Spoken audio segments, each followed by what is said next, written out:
गुरुजी, जो त्यौहार का ये हम कड़ी चला रहे हैं एपिसोड, इसमें अगले एपिसोड में हम गुरुजी से आग्रह करेंगे दीपावली के बारे में कि आखिर दीपावली हम लोग क्यों मनाते हैं और दीपावली मनाने के बाद हमें किस तरीके से परिवार के साथ, समाज के साथ क्या संदेश देना चाहिए, इसके ऊपर थोड़ा सा आप प्रकाश डालने का कष्ट करें। बहुत बहुत साधुवाद। भारत न्यूज़ 8 PM में सभी दर्शकों का भी स्वागत है, मेरे तरफ से श्रोतागणों का भी स्वागत है। और विशेष करके भारतीय सनातनी पर्व में आपकी जागरूकता दे करके आपकी भी एक तरह से मंगल की कामना हम भगवान से करेंगे कि आप भी स्वस्थ रहें, दीर्घायु रहें। दीपावली, दिए वाली दिवाली। और गुरुजी, ये भी बताने का आप थोड़ा सा कष्ट करेंगे कि दीपावली किस तिथि को इस साल जो है शुभ दीपावली के रूप में मनाई जाती है। मनाना चाहिए इसलिए कि तमाम हमारे त्यौहार जो है, हर त्यौहार को मैं देख रहा हूँ कि एक दिन, 2 दिन इस तरह से जो चल रहा है, इसमें संशय लोगों को बनी रहती है। तो थोड़ा सा उसके ऊपर भी प्रकाश डाल करके ये बताने का कष्ट करेंगे कि किस दिन दीपावली मनाना हमारे लिए शुभ रहेगा। चारों वर्ण में देखिए, जाति व्यवस्था वर्तमान में है, लेकिन हमारे एक तरह से वैदिक काल में वर्ण ही थे। वर्ण के भेद होते गए, ब्राह्मण, क्षत्रिय, वैश्य, शूद्र, और ये हमेशा चलता रहेगा क्योंकि भगवान की रचना है। चातुर्वर्ण्यम मया सृष्टम गुण कर्म विभाग स। भगवान गीता में स्वयं कृष्ण ने कहा है कि वर्णों की रचना गुण और कर्म के आधार पर की है, लेकिन आज गुण को लोग भूल करके कर्म को ही पकड़ लिए हैं, लेकिन गुण को ध्यान नहीं देते। और प्रत्येक वर्णों के पर्व विभाजित हैं। ब्राह्मण रक्षाबंधन मनाता है, क्षत्रिय दशहरा विजयदशमी मनाते हैं, वैश्य व्यापारी गण जो होते हैं वो दीपावली मनाते हैं, और शूद्रगण होली मनाते हैं। लेकिन भारतीय परंपरा रही है, अनादिकाल से चली आ रही है परंपरा कि कहीं भी हमारे त्योहारों में वर्ण भेद है ही नहीं। प्रत्येक वर्ण प्रत्येक पर्व को मनाते रहते हैं, खुशी से एक दूसरे के साथ अपना सारा भेदभाव मिटा करके सभी पर्व मनाते रहते हैं। इसी क्रम में शरद ऋतु में दीपावली एक पर्व है और एक तरह से व्यापारियों का पर्व है, और इसमें लक्ष्मी, गणेश, कुबेर आदि की पूजन की जाती है। दीपावली के बारे में मैं थोड़ा सा गहराई में संक्षिप्त में जाना चाहेंगे कि कार्तिक महीने की अमावस्या को दीपावली पड़ती है। और दिए वाली प्रत्येक पर्व हमारा वैज्ञानिक रहस्य समेटे हुए है। तुला का सूर्य उस समय नीच का हो जाता है, अमावस्या के दिन चंद्रमा निस्तेज हो जाता है। आखिर जब इन मुख्य सूर्य और चंद्रमा, इन दोनों का जब प्रकाश नहीं रहेगा तो पृथ्वी पर कहीं ना कहीं बीमारियों का एक तरह से अंबार लग जाता है। इसी के कारण हम लोग पहले घरों की सफाई कर देते हैं। पहले से एक तरह से हम लोग अपना पूरी तैयारी करके अपने घर, गली, मोहल्लों का सफाई करते हैं। इसके बाद लक्ष्मी गणेश जी की आगमन की प्रतीक्षा दीपावली के दिन हम लोग करते हैं, और कृत्रिम प्रकाश जला करके हम लोगों के ऋषियों ने कृत्रिम प्रकाश के माध्यम से उस सूर्य और चंद्रमा के प्रकाश के संतुलन को बनाने के लिए दीपावली का पर्व रखा है। अब दीपावली का पर्व एक तरह से पौराणिक कथा से भी जोड़ दिया गया है।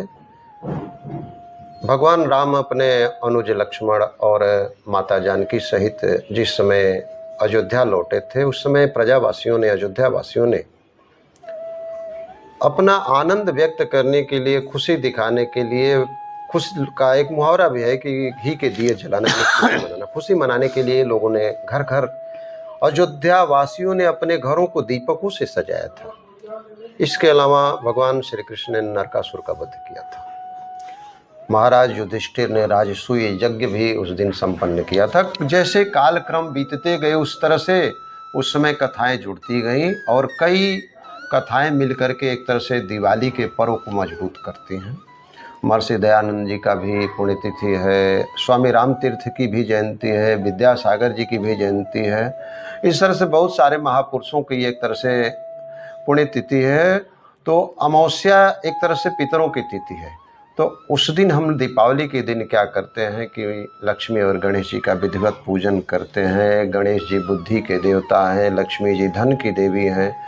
खाता अभ्यास पुस्तिका रख करके माँ सरस्वती का पूजन करते हैं, तिजोरी में कुबेर का पूजन करते हैं और इस तरह से पूजन कर रात्रि जागरण करते हैं। रात्रि जागरण कर जो भी उस समय ऋतु के अनुसार फल फूल उपलब्ध होते हैं, जैसे मिठाई हो गया, फल हो गया, लड्डू हो गया, धान का लावा जिसको हम लोग कहीं कहीं खील बोलते हैं, कहीं कहीं बंगाल में खोई भी बोलते हैं, इन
लक्ष्मी जी आए